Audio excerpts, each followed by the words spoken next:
I'm Shadow Shadnick, and I think that Mel Kiper is an old bumbling fool. We're here to discuss that and more in this video.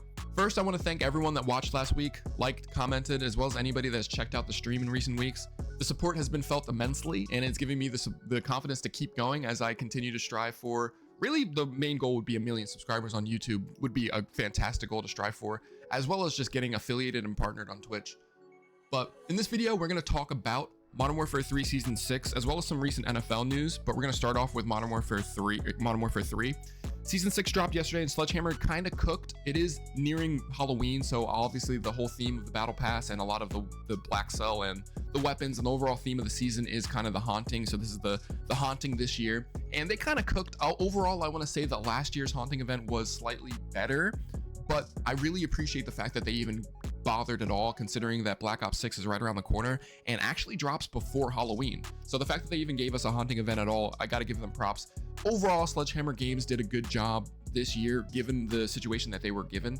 I do think that they made this game in about 10 months, and a lot of the DLC and stuff that they had to make was just kind of impromptu. They kind of had to feel the community, and I think that overall they did a really decent job. I mean, obviously, people are excited to get off of this game and to move on to Black Ops 6, but I honestly think that's just kind of the update and the movement that's really exciting everyone. This game was overall a good iteration of Call of Duty. I think that we're going to look back on this one pretty fondly. But we're going to do a live commentary on the new map Drive-Thru, which I actually happen to like. It's supposed to be this kind of weird haunted restaurant, fast food haunted theme, and it's really kind of cool, so stay tuned. When I recorded the intro to this video, I planned on playing on multiplayer on the new map Drive-Thru using the 2 new weapons, but we've had a change of heart. We're going to use the new Purgatory game mode here on Rebirth. It's just essentially like a 2-hour rebirth. You constantly respawn. If your teammates quit, you just get another teammate. There's 2 bubbles on either side of the map there that are pacifist zones. They're just zones where you can't actually shoot or kill other players, and you actually get transported into third person. And one of the craziest parts of this is that there's a floating island there that you can actually drive, and the layout of the map on the top of that island is just shipment. It's just shipment, and it's kind of crazy there. You can actually like flip that thing completely upside down. At least I saw people flipping upside down yesterday when I was playing on stream. But this game mode is just absolutely insane. Everything that that Sledgehammer Games added into this season is absolutely insane in my opinion. I don't think that they added a ton of content, but the content that they did add was very good. I think the quality was quality over quantity this season, and I think that they nailed it. And I think that they nailed overall everything that they did in season, not just in season 6, but overall with this game. I think that they cooked. I feel like this game was made in probably about 10 months or so, and given the issues that were present with Modern Warfare 2 last year, I think that they did a really good job overall. Now, I do have a serious negative section on Season 6 and overall with Modern Warfare 3 that I'm going to get into. But I'm going to start with talking about the new weapons that they added, and the one is in my hand right here. It's the new battle rifle, and this is based on the H-car. I don't know the actual official name in game. I think it's there in the right-hand corner, the 3006. They lost all their licenses for the weapon name, so they can't call this the H-car, but it's based on the bar from World War II. It's just a heavy, slow-firing, heavy-hitting battle rifle. It's very good in Warzone here. They nerfed the STG in Modern Warfare 3 and Warzone here, and this gun just essentially replaced it. The other weapon that they added was a LMG, and it's called the Cast-Off LSW. It's a very fast fire rate LMG with crazy mobility. There's actually an attachment that you can throw on there that you can, well, several attachments, a whole setup, if you will. But you can actually run faster than even a super. Now, I don't know why they added an LMG that can run faster than a submachine gun, and that's with a 100-round magazine, mind you. I mean, it's not like you're using a light round magazine. The only difference is when you do run it with that, it is a bit of a pea shooter. It kind of turns into a water gun. But other than that, the movement is absolutely insane. The 2 new weapons overall I think are pretty good. The LMG I don't think is meta. Maybe for movement it's meta, but this battle rifle that I'm using right here is absolute meta in Warzone. So moving forward to the negative section of Season 6, and that is just kind of the zombies mode. And that's kind of my negative feelings on Modern Warfare 3 in and of itself. I think the Modern Warfare 3 was a good game. That the zombies mode started off good and it was really promising, but I think that over time they really failed to expand on the game mode. I really thought that when the game launched that they were going to really expand on it. I thought that what we got at launch was kind of the bare bones zombies mode, and that they were going to keep adding content to it every season, and they just kind of never did. And we're here the last season of Modern Warfare 3, and they really didn't add anything, and it's really disappointing. It's the only negative thing that I can say about season 6 for me personally, besides the fact that it was, you know, not a whole ton of content. Again, quality over quantity. But I just think that they really could have done a much better job with the zombies mode in and of itself. I think that the zombies mode could and should have been a mode that built on itself, that it could have really just turned into something special, and it just never did. And I can't give them praise for that. I really can't. I think the zombies mode was an absolute joke.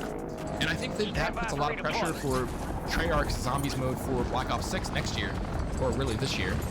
We haven't gotten a round-based zombies mode since Cold War, because I'm not going to count Vanguard.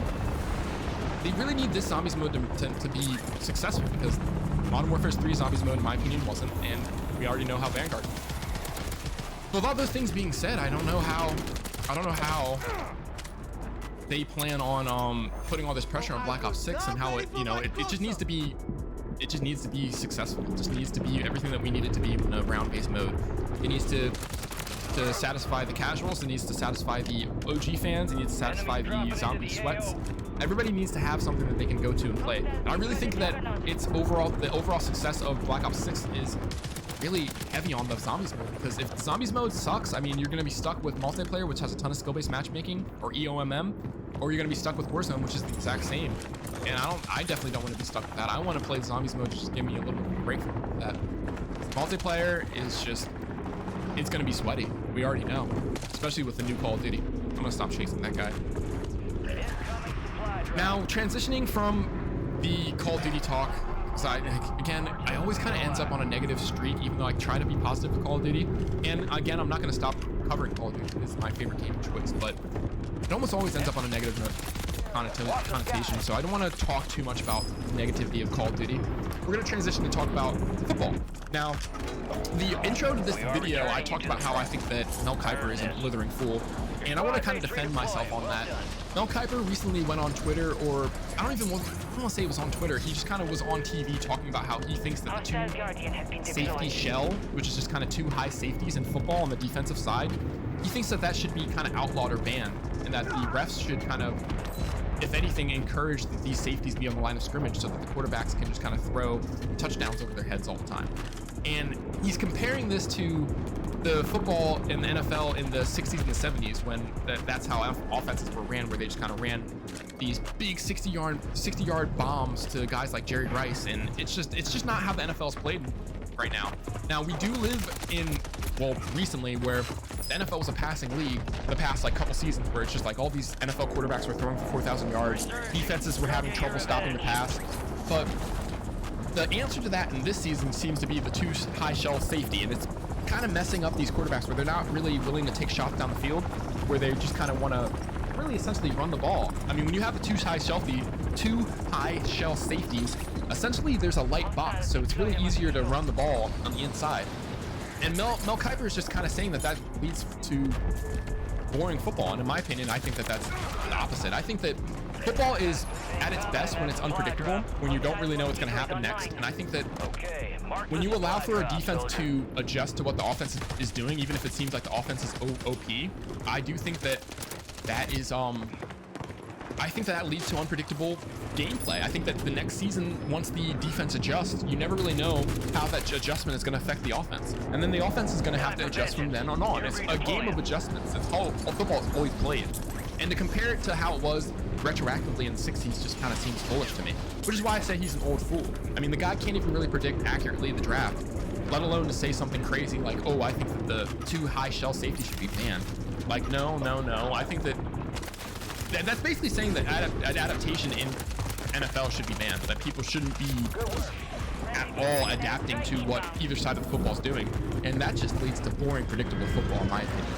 And I think he's a blithering fool for that, personally.